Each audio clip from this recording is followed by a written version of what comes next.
Hola, bienvenidos a un nuevo video. En esta ocasión vamos a platicar sobre el escándalo de Richard Stallman.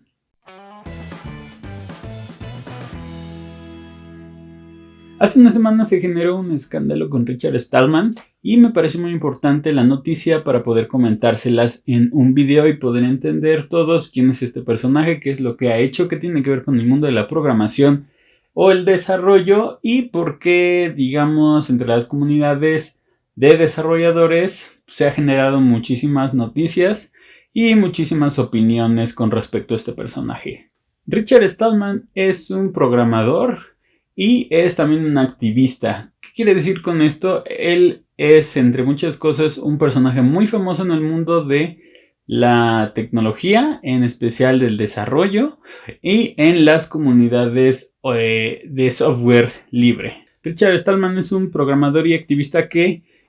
tiene entre, digamos, sus méritos profesionales tener una serie de herramientas que muchos de nosotros hemos usado, y más si te desenvuelves en un entorno de Linux, vas a ver que hay muchas herramientas que como desarrollador usas que creó directamente Richard Stallman. Pero entre sus grandes contribuciones es el tema del activismo. El activismo que él hace tiene que ver muy específicamente con temas de lo que él considera un software libre. Ya de hecho hice un video hace un poco tiempo sobre cuál es la diferencia entre open source y free software, porque a pesar de que parecería que son términos que son muy iguales a nivel de filosofía, podemos decir que el free software es todo un concepto y es una ideología, un activismo por defender los derechos de que el software pueda ser usado, estudiado, copiado, distribuido sin tener algún tipo de propiedad intelectual, a comparación del open source, en donde es más una técnica de desarrollo y no precisamente tiene una idea o una ideología sobre cómo debería ser tratado el código. Entonces, Richard Stallman es un activista y yo diría que hasta un punto podríamos considerarlo como fanático del tema del free software o del software libre. Entonces, este es un personaje, si lo podemos ver así, que es un poco el estereotipo de un hippie, pero que sabe desarrollar, que es muy inteligente y que además odia a las empresas, el capitalismo y todo lo que tenga que ver con reservar la propiedad intelectual del software.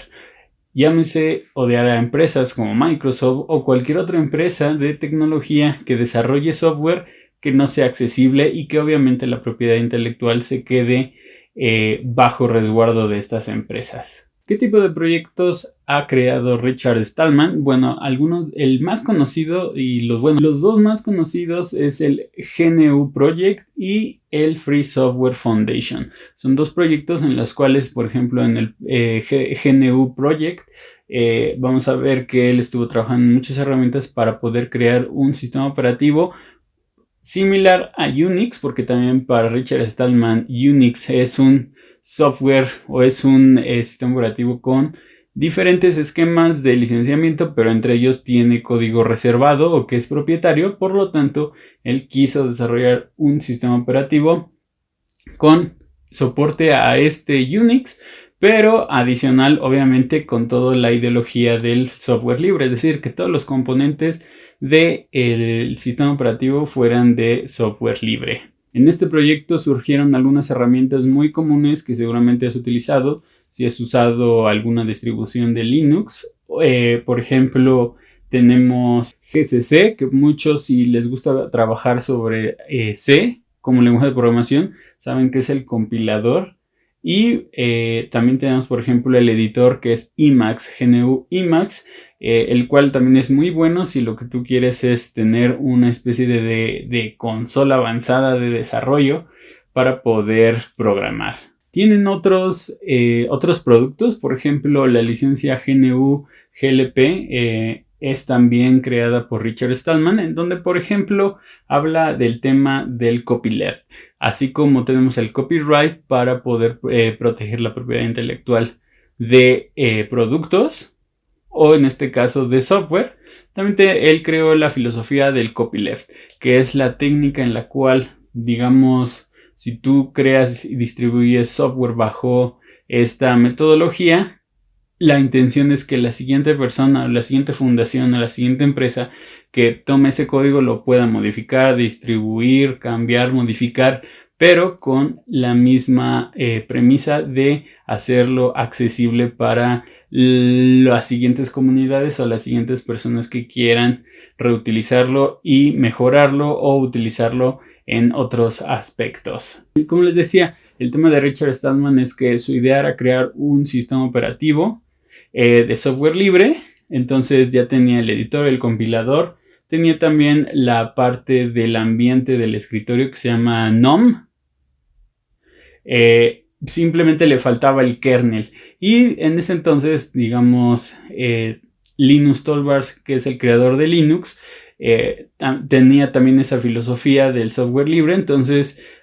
por aparte de la asociación del Free Software Foundation, creó el kernel de Linux, el cual utilizó al final herramientas que ya había creado Richard Stallman para poder compilar el kernel de Linux, y al final Richard Stallman optó por utilizar ese kernel, que también era free software, para poder crear su GNU Linux, que es una variante de Linux, pero bajo el esquema de Richard Stallman en que todos los componentes deben de ser software libre. Entonces, si podemos ver, si eres parte de la comunidad de Linux, del software libre, incluso de open source, a pesar de que este señor no esté de acuerdo con esa metodología,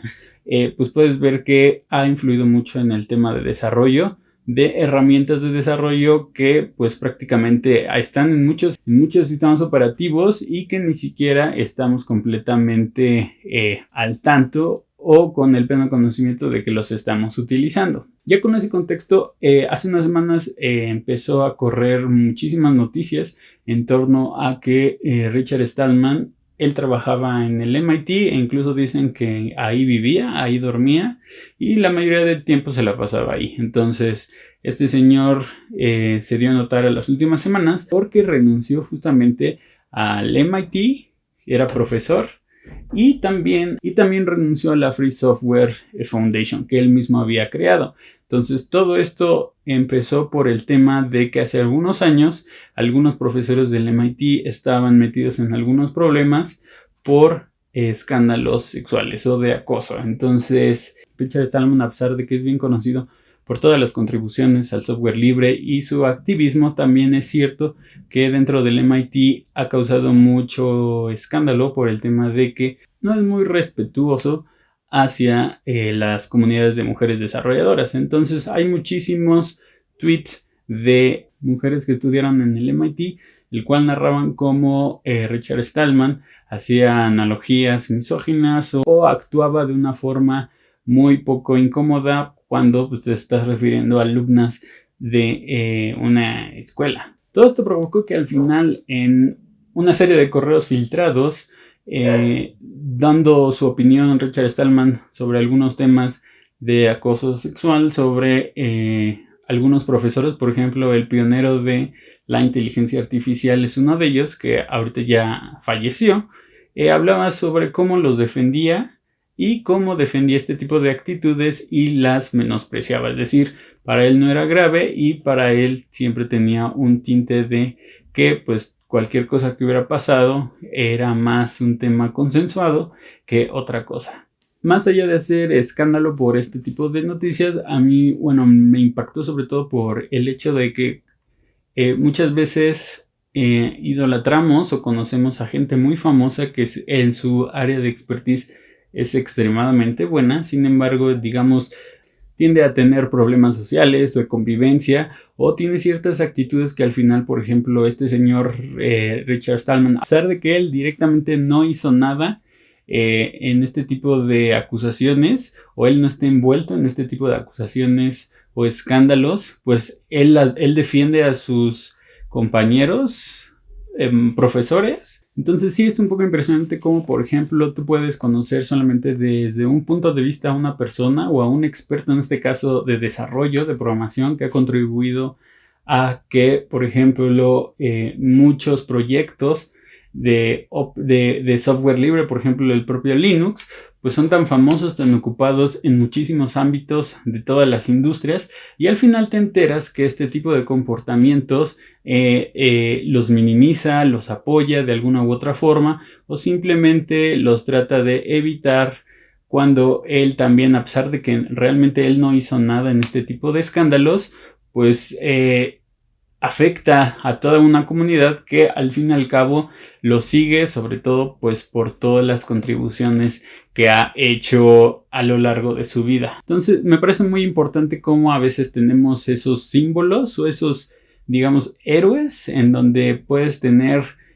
una cierta afinidad en decir, yo quisiera ser como él, o yo quisiera tenerle el mismo número de contribuciones, o que la gente utilizara mi software, etcétera. Y este tipo de cosas pues generalmente arruinan toda la reputación de una persona en unos cuantos segundos. Hay muchísima información que cada día se va publicando en internet, la cual pueden buscar de una forma muy sencilla, y lo que más me impresiona es pues al final qué queda con todo esto. Es decir, hay mucha gente, yo no lo conocía tanto antes de hacer esta investigación, pero sí hay mucha gente que apoya a Richard Stallman, sobre todo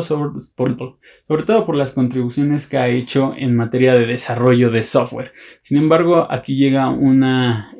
encrucijada, porque deberíamos apoyar este tipo de conductas de personas que en su ámbito laboral o en su ámbito profesional son muy buenas, o deberíamos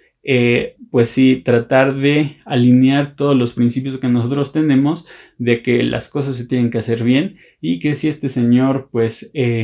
atenta contra principios de igualdad o de tratar a las personas de la misma forma, pues sí debería tener algún tipo de consecuencia, que claro, ahorita ya pasó porque pues ya dejó de trabajar en el MIT,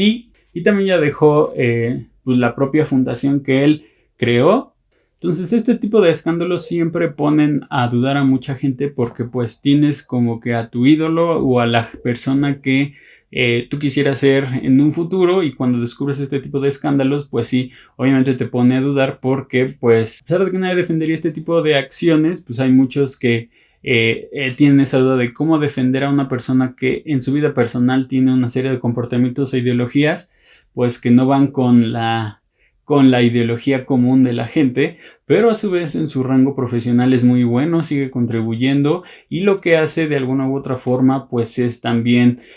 acciones buenas, ¿no? Por ejemplo, acceder a que haya más comunidades y más desarrollos en las cuales no tenga que haber una marca registrada, o no puedas tener acceso a un código que al final puede verse como un negocio o como una forma de seguir contribuyendo para que los demás puedan desarrollar aún más aplicaciones o software de calidad. Entonces este caso más que nada me pone a pensar y me hace preguntarles ustedes qué opinan de este personaje Richard Stallman. ¿Ya habían escuchado de él en temas de desarrollo por el escándalo que apenas surgió hace unas semanas? ¿Ustedes creen que se le debería seguir apoyando a este tipo de personas por los actos personales que tengan, o la forma de pensar que tenga, que no necesariamente sea buena? ¿O se debería seguir apoyando independientemente de eso? Porque al final, digamos, uno podría pensar que a nivel profesional lo que importa de este señor es que siga desarrollando, que siga contribuyendo y que siga fomentando su ideología de software libre. Me gustaría que me dejaran sus comentarios, su opinión, qué les pareció este video, si antes de este video conocían a Richard Stallman o no, y si con este video aprendieron algo más sobre este escándalo, sobre su trayectoria, sobre el software que ha hecho. Si les gustó este video, regálenme un like, suscríbanse al canal y coméntenme aquí en la parte de abajo o en mis redes sociales. Me pueden encontrar como @vidamrr. Si no hay nada más, nos vemos la próxima.